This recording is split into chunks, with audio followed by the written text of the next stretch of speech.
বিবৃতিতে বলা হচ্ছে, অধিকৃত অঞ্চল এবং আমেরিকান ঘাঁটি লক্ষ্য করে ইসলামী প্রজাতন্ত্র ইরানের সশস্ত্র বাহিনীর ইতিহাসের সবচেয়ে ধ্বংসাত্মক আক্রমণাত্মক অভিযান আর কিছুক্ষণের মধ্যেই শুরু হবে। তবে সম্ভাব্য হামলার সময়, স্থান বা কৌশল সম্পর্কে বিস্তারিত কিছু জানানো হয়নি।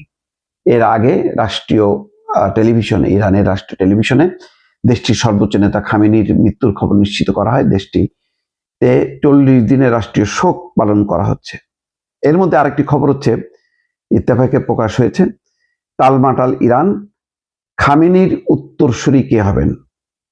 ইতিমধ্যে আলোচনা শুরু হয়েছে যে এখন এই যুদ্ধের নেতৃত্ব কে দেবেন।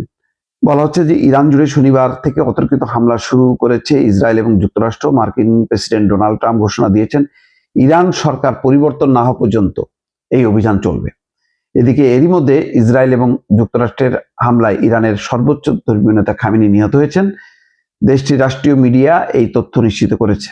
এছাড়া গতকাল ইসরায়েলের দাবি, ইরানের প্রতিরক্ষা মন্ত্রী এবং IRGCর প্রধানও এই হামলায় নিহত হয়েছেন।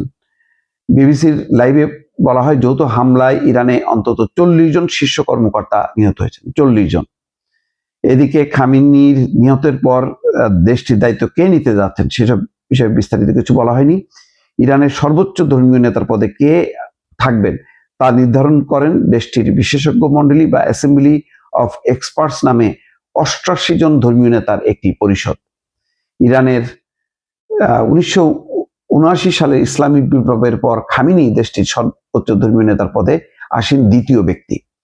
এই মণ্ডলীর সদস্যদের নির্বাচন করা হয় প্রতি 8 বছর অন্তর, কিন্তু কারা গোষ্ঠীর সদস্য পদের জন্য প্রার্থী হতে পারেন তা নির্ভর করে দেশটির গার্ডিয়ান কাউন্সিল নামের একটি কমিটির অনুমোদনের উপর। আর এই গার্ডিয়ান কাউন্সিলের সদস্যদের প্রত্যক্ষ বা পরোক্ষভাবে নির্বাচন করেন দেশটির সর্বোচ্চ ধর্মীয় নেতা।